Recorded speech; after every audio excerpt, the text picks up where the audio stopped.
Les scientifiques ont découvert quelque chose d'assez cool. Les trous noirs de Schrödinger. Oui, les objets les plus effrayants de notre univers se révèlent être encore plus terrifiants. Nous savons maintenant qu'ils peuvent exister sous plusieurs états à la fois. Mais qu'est-ce que ça veut dire? Nous allons voir ça. Les trous noirs sont les mystérieux titans de notre univers. Parfois, on a l'impression que plus on en apprend sur eux, moins on en sait. Nous les avons découverts assez récemment, au XXe siècle. Et depuis, nous en avons trouvé de toutes sortes aux quatre coins de l'univers. Certains font la taille d'une petite ville, d'autres sont effroyablement surdimensionnés. Mais leur caractéristique la plus notable est probablement leur masse immense. Et c'est là qu'une étude récente entre en jeu. Des scientifiques ont constaté que les trous noirs ont des propriétés quantiques très particulières. Ils ont découvert qu'un trou noir peut être à la fois grand et petit, léger et lourd, mort et vivant. Quand ils disent « vivant », je pense qu'ils parlent par métaphore. Espérons en tout cas que ce soit le cas. Mais l'important dans cette découverte est qu'un trou noir peut se trouver dans tous ces états simultanément. Plutôt étrange, non? Qu'est-ce que cela peut bien vouloir signifier? Eh bien, le fait de pouvoir être tout en même temps n'est pas une idée neuve pour la science. Les physiciens appellent cela la superposition, ou, pour faire simple, l'état d'incertitude. Les physiciens quantiques ont d'abord découvert cet état dans de minuscules particules quantiques. Ils ont remarqué une chose très étrange. Tant que nous n'observons pas une particule, elle existe dans tous ces états possibles en même temps. Et ce n'est que lorsque nous commençons à interagir avec elle, par exemple en la regardant, en la mesurant ou simplement en faisant quelque chose, que la particule décide de l'état dans lequel elle doit se trouver. Voici un exemple. Imagine que tu as une balle dans une boîte. Tu ne sais pas à quoi elle ressemble. Le truc, c'est que tant qu'elle reste dans sa boîte, la balle est de toutes les couleurs en même temps. Ce n'est que lorsque tu la sors qu'elle choisit enfin sa couleur. Tout cela se produit instantanément, donc tu ne le remarques pas. Pour toi, la balle a toujours été bleue. Plutôt effrayant, non? Et ça soulève beaucoup de questions. Par exemple, comment ces particules comprennent-elles que nous les observons? Comment décident-elles de l'état dans lequel elles finissent? Et à quoi ressemble réellement notre monde si nous ne voyons que ce qui nous en est montré? Bien sûr, cette découverte a provoqué un énorme émoi dans la communauté scientifique. Ce n'est pas étonnant, c'est quand même un peu bizarre. C'est ce que pensait aussi le physicien Erwin Schrödinger au début du XXe siècle. Les théories quantiques lui semblaient délirantes, c'est pourquoi il a décidé de les remettre en question. Il a mené une expérience célèbre.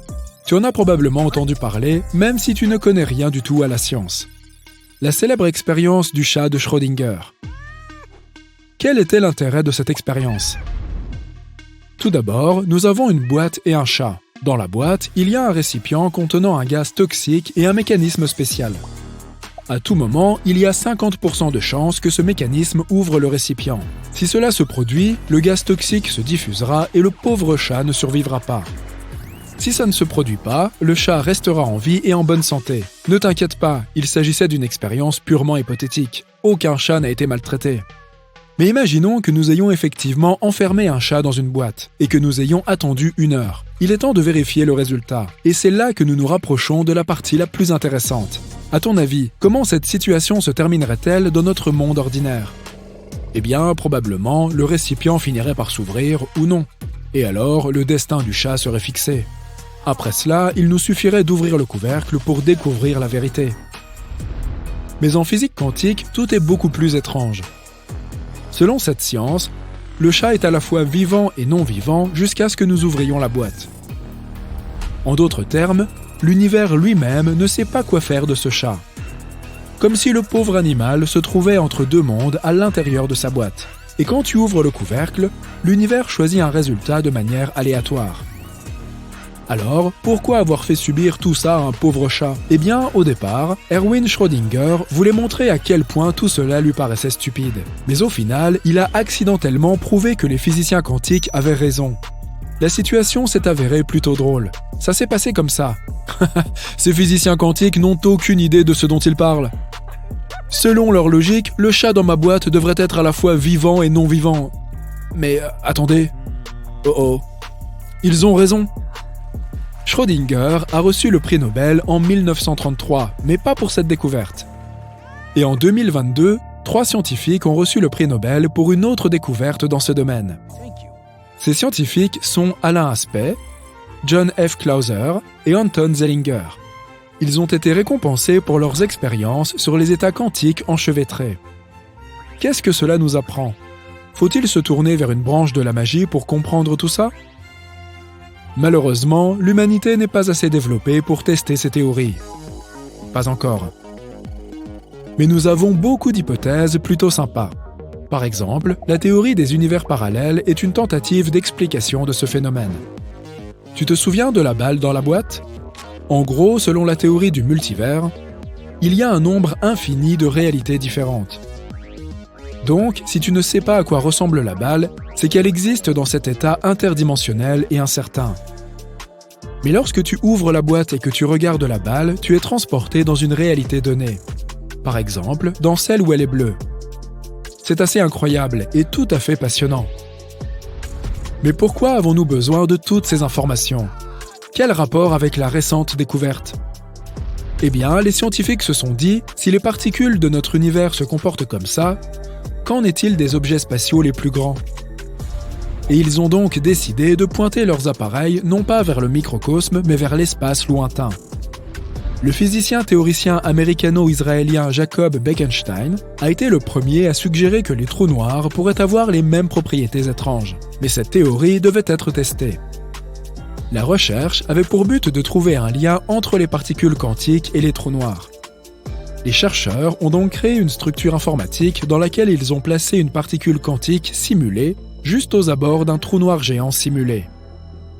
Et cette analyse leur a montré que les trous noirs pouvaient eux aussi exister sous plusieurs états à la fois.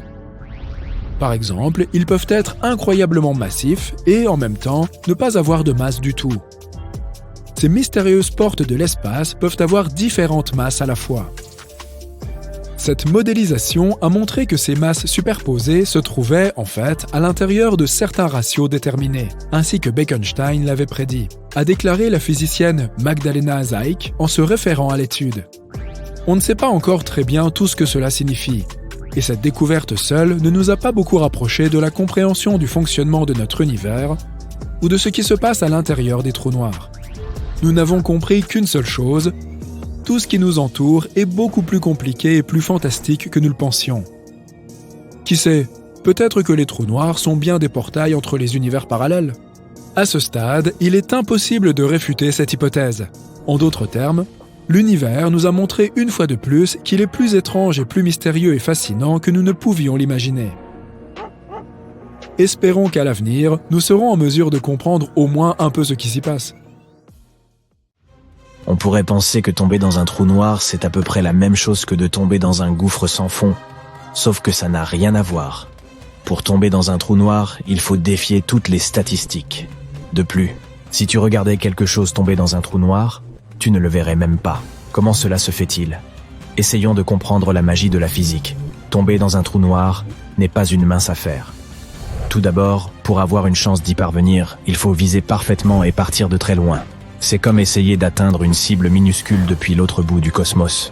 En effet, les trous noirs existent au cœur des galaxies, qui sont remplis d'autres objets tels que des étoiles, des planètes et des nuages de gaz. Ces objets ont leur propre force gravitationnelle qui peuvent influer sur le trajet que tu dois emprunter. C'est comme si tu devais te diriger avec précaution dans un gala, en évitant de heurter les autres ou de te laisser entraîner dans leur conga endiablé. De la même manière, pour tomber dans un trou noir, tu dois prendre en compte l'influence d'autres objets célestes. Plus on se rapproche, plus les choses se compliquent. Le moindre changement de direction nécessiterait une immense quantité d'énergie que tu ne serais jamais capable de générer. C'est un peu comme essayer de diriger un vaisseau spatial sans carburant. En effet, l'attraction gravitationnelle du trou noir est extrême. Une fois que tu auras franchi le seuil appelé horizon des événements, tu ne pourras plus revenir en arrière. Il sera impossible de contrôler quoi que ce soit. Même si tu parviens à tenir le bon cap et à éviter tous les obstacles, une situation périlleuse t'attend. La chaleur et l'énergie intense qui entourent le trou noir sous forme de plasma te grilleraient au fur et à mesure que tu t'en approcherais. Tu aurais donc besoin d'une protection incroyablement robuste pour t'en approcher ?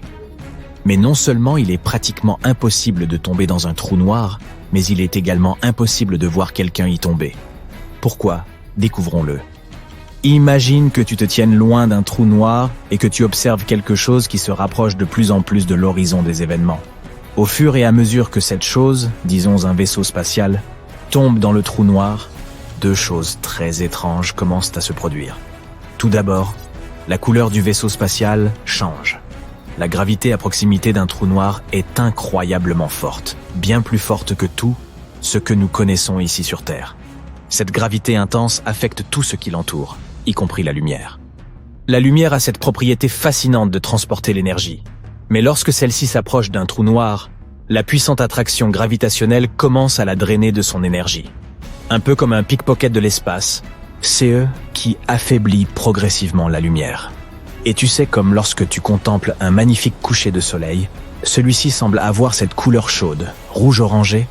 C'est parce que lorsque la lumière du soleil traverse notre atmosphère, elle se disperse et perd une partie de ses tons bleutés, les plus énergétiques, pour laisser place à des teintes plus rouges. Ainsi, lorsque la lumière perd de l'énergie, elle tend à se déplacer vers l'extrémité rouge du spectre chromatique. La même chose se produit à proximité d'un trou noir. La lumière émise par le vaisseau spatial perd de son énergie en raison de la forte gravité du trou noir. Ainsi, le vaisseau spatial, qui avait initialement sa propre couleur, devient de plus en plus rouge au fur et à mesure qu'il se rapproche. Comme si le trou noir était empreint d'une sorte de sortilège. Le deuxième phénomène étrange est lié au temps.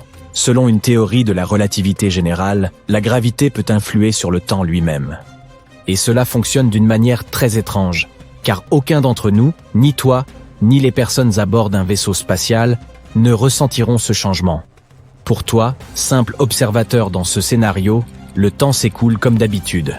Tu es simplement assis là, en train de siroter ta limonade de l'espace et d'observer le voyage du vaisseau. Pour les personnes à bord d'un vaisseau spatial, les choses sont les mêmes. Leur montre tourne à un rythme régulier et ils vaquent à leurs occupations comme d'habitude. Mais objectivement, pour toi, c'est comme regarder un vaisseau spatial tomber au ralenti. Tu auras l'impression qu'il tombe dans ce trou noir depuis des semaines, voire des années. Tu auras peut-être 80 ans, et le vaisseau spatial sera toujours là. C'est fou, non? Si le temps ralentit pour le vaisseau spatial, cela signifie que la lumière qu'il dégage ralentit également. Imagine donc que quelqu'un à bord du vaisseau spatial allume et éteigne sa lampe de poche. Mais comme le temps se déplace très lentement, la lumière émise par la lampe se déplace également au ralenti. Il faut une éternité pour que chaque éclat de lumière atteigne tes yeux. Regardez. Ce vaisseau spatial serait comme regarder une vidéo ralentie presque jusqu'à l'arrêt. Et lorsque la lumière met plus de temps à atteindre tes yeux, elle devient de plus en plus faible, tout comme une étoile qui s'éteint. Ainsi, au fur et à mesure que le vaisseau spatial se rapproche de l'horizon des événements du trou noir, il devient non seulement plus rouge, mais aussi plus sombre. Il devient donc de plus en plus difficile de distinguer le vaisseau spatial à mesure qu'il se rapproche du trou noir. Il s'efface lentement, comme s'il disparaissait de la plus grande scène de music hall de l'univers. C'est assez hallucinant, n'est-ce pas? Mais tout cela ne concerne que toi, l'observateur. Et comment se portent les personnes à bord? Que ressent-on réellement lorsqu'on tombe dans un trou noir? Au fur et à mesure que l'on se rapproche du trou proprement dit, il se passe quelque chose de vraiment bizarre. La gravité à proximité d'un trou noir est si forte qu'elle étire et déforme tout ce qui l'entoure. Ainsi, la différence d'attraction gravitationnelle entre ta tête et tes pieds devient significative. Cette différence crée une force de marée qui étire ton corps en une forme longue et fine. C'est un processus baptisé scientifiquement la spaghettification. En fait, tu serais transformé en nouille humaine. Être transformé en spaghetti peut sembler amusant pour un amateur de pâtes, mais ce n'est pas forcément le cas pour un astronaute. Pendant ce temps, les couleurs autour de toi commencent à se distordre et à s'étirer, créant un spectacle lumineux éblouissant. Un peu comme la route arc-en-ciel d'un fameux jeu de karting. Des tours et des détours, des éclairs et des étincelles. C'est probablement une expérience exaltante. Ce qui t'arrive ensuite dépend du type de trou noir. Tout d'abord, nous avons les trous noirs classiques. Il s'agit de trous noirs qui ont presque toujours existé. Si tu tombes dans un tel trou noir, il te faudra un temps incroyablement long pour en atteindre le centre. Celui-ci se rapprocherait de plus en plus, mais il te faudrait un temps presque infini pour l'atteindre. Tu aurais donc l'impression que ton voyage ne s'achèverait jamais. Et puis, il y a les trous noirs qui s'évaporent. Ces trous noirs peuvent s'évaporer avec le temps en raison d'un processus connu sous le nom de rayonnement de Hawking. Ce n'est pas très différent d'un glaçon qui fond, et ces trous noirs ont une durée de vie limitée. Et il est toutefois pratiquement impossible de tomber dans l'un d'entre eux. À mesure que tu t'approches du trou noir en train de s'évaporer, tu te retrouves à planer près de sa périphérie, l'horizon des événements. Imagine être coincé à l'entrée d'un parc d'attractions super cool. Mais devine quoi? Ce parc d'attractions est en train de rétrécir. Le trou noir s'évapore et, ce faisant, l'horizon des événements devient de plus en plus restreint. Tu restes donc au bord du trou noir, suivant ses moindres mouvements. Mais tu resteras toujours dans cet horizon des événements sans jamais le franchir. Mais n'oublie pas qu'une fois dépassé le point de non-retour, il n'y a par définition plus de retour possible. Tu as pris un aller simple pour le cœur mystérieux du trou noir, la singularité. Parvenu à celle-ci, tout devient chaotique. Notre compréhension actuelle de la physique s'en trouve chamboulée, à la manière d'un tour de passe-passe dont on ne comprendrait rien. Que se passe-t-il une fois la singularité atteinte? Y a-t-il quelque chose de l'autre côté du grand trou noir? Nous n'en avons aucune idée.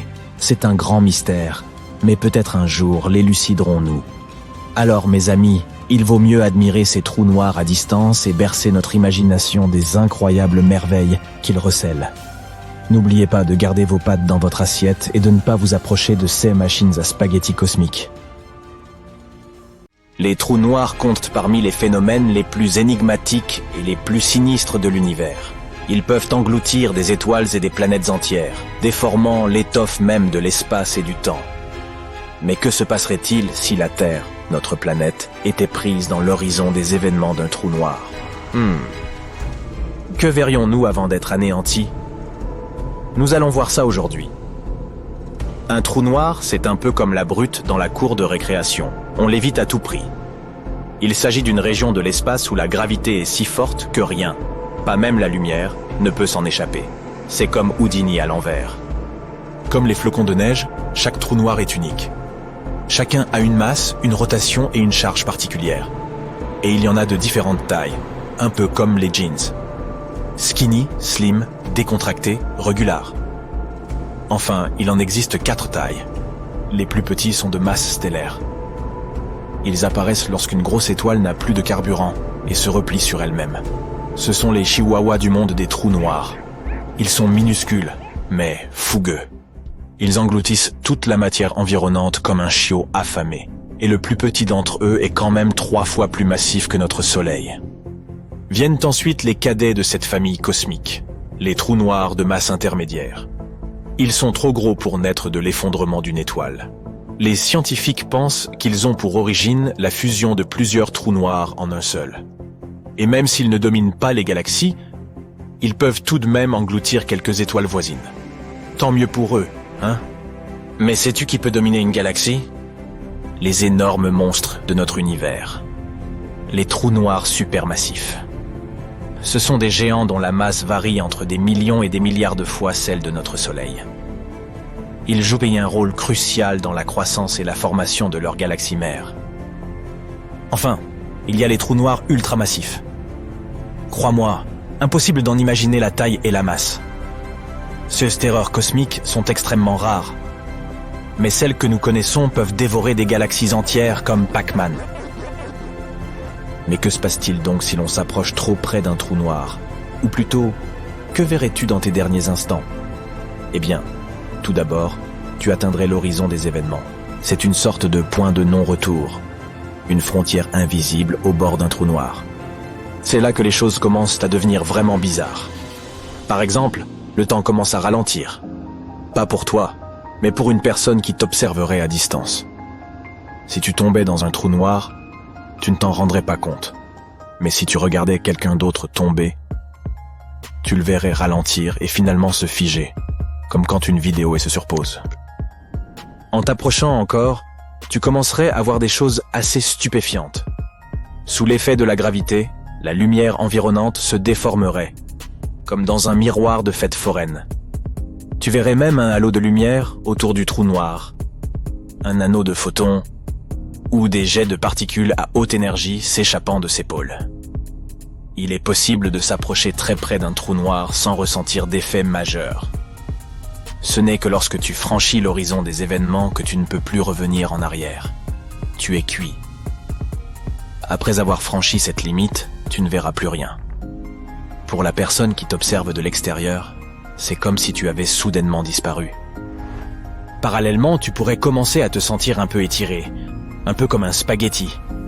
En effet, la gravité est si forte qu'elle te tirera dans plusieurs directions à la fois. Il existe même un terme scientifique pour décrire ce phénomène, la spaghettification. Nous aborderons la linguinification dans une autre vidéo. Maintenant que tu es à l'intérieur d'un trou noir, tu vises la singularité. Il s'agit d'un foyer de densité infinie en son centre, où toute la matière est écrasée en un seul point. C'est comme si tu essayais de faire entrer un éléphant dans une boîte d'allumettes.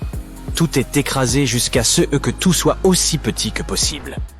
Il est temps de dire au revoir, je suppose. Tout cela te semble effrayant ? Voici un autre fait amusant. Les trous noirs ne sont pas rares du tout.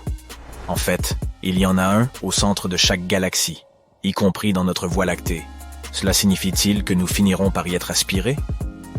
Et si c'est le cas, comment cela se passera-t-il exactement ? Imaginons un trou noir s'approchant de notre système solaire. Au début, il ne s'agit que d'une petite tache au loin. Mais au fur et à mesure qu'il se rapproche, son attraction gravitationnelle commence à faire des ravages. Les planètes commencent à dévier de leur trajectoire, les astéroïdes sont projetés dans tous les sens et les comètes se brisent en 1000 morceaux. Mais les vrais soucis, aussi vrais que sont vrais les saucisses dans un restaurant allemand, vont bientôt arriver. Quoi ? Le trou noir atteindra inévitablement la Terre. Tout d'abord, l'atmosphère de notre planète se verra attirée vers le trou noir, ce qui déclenchera une énorme tempête. Des vagues gigantesques déferleront sur nos océans, l'eau elle-même étant déformée par la force gravitationnelle. Imagine un peu les océans dans cet état. Le champ magnétique terrestre est généré par le mouvement du fer en fusion dans le noyau de notre planète. Or, la force de marée extrême du trou noir perturbera ce mouvement, ce qui affaiblira et déformera le champ magnétique. Tout cela provoquera des tremblements de terre et des éruptions volcaniques de grande ampleur, et la croûte et le manteau de la planète seront déchirés. Nos infrastructures et nos technologies seront complètement détruites. Les bâtiments, les ponts et les routes anéantis. Bien. Appuyons sur le bouton pause. Plutôt terrifiant, n'est-ce pas ? Non, mais ne t'inquiète pas. Tu ne verras rien de tout cela, car tu auras ressenti les effets du trou noir beaucoup plus tôt. Voici comment nous perdrions notre champ magnétique avant même que tout ne commence à s'effondrer. Cela signifie non seulement que le climat deviendrait invivable, mais aussi que nous serions exposés à des radiations extrêmes. Ces rayons gamma et la chaleur du trou noir modifieraient radicalement notre planète. Adieu, belle nature. Et nous ne serions pas seuls dans notre misère. Encore plus terrifiant que tu ne le pensais, pas vrai ? En engloutissant l'ensemble du système solaire, cette bête dévorerait à peu près tout.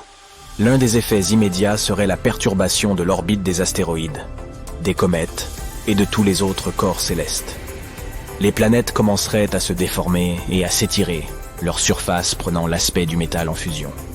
Le Soleil lui-même serait affecté, sa surface se déformant comme une vulgaire boule de pâte à modeler. Et oui, tout cela n'est pas bien réjouissant. Mais maintenant, respire et détends-toi, parce que rien de tout cela n'arrivera jamais. Cette chaîne s'appelle Sympa, tu te souviens ? Tu as plus de chances de gagner un jour au loto que de voir la Terre emportée dans un trou noir. Le trou noir le plus proche de notre système solaire s'appelle Gaia BH1. Découvert par nos scientifiques en 2022, il se trouve dans notre galaxie, la Voie lactée, à environ 1600 années-lumière de la Terre. Gaia BH1 a une masse environ 10 fois supérieure à celle de notre Soleil, ce qui en fait un trou noir de masse stellaire. Il n'est pas très intéressant en soi, mais sa découverte nous a permis d'obtenir des informations précieuses sur le comportement de ces monstres cosmiques. Mais, comme je l'ai dit, il se trouve à plus de 1000 années-lumière de nous. Il se déplace très lentement et ne s'approchera jamais assez pour représenter un danger. Mais n'as-tu pas dit qu'il y avait un trou noir au centre de la Voie lactée ? Cela ne signifie-t-il pas qu'il aspirera un jour toute notre galaxie ? Te demandes-tu peut-être ? Ne te fais pas de soucis. La réponse est non. Celui qui se trouve au centre de notre galaxie s'appelle Sagittarius à étoiles. Tu te souviens de cette photo floue qui a fait le tour de l'Internet il y a quelques années? Ce trou noir est en effet très massif et exerce une forte attraction gravitationnelle, comme deux adolescents qui tombent amoureux. Mais ce n'est pas suffisant. Il n'affecte que les objets qui sont très proches de lui. Les corps dans notre galaxie sont tous trop grands et se déplacent trop vite pour être attirés par des trous noirs. Mais ils n'en sont pas moins extrêmement fascinants à étudier. Les scientifiques tentent toujours de percer leur mystère. Et même s'ils ne seront jamais dangereux pour nous, ils nous rappellent l'incroyable puissance de notre univers. Bien, je crois que je vais maintenant m'intéresser à l'incroyable puissance du chocolat.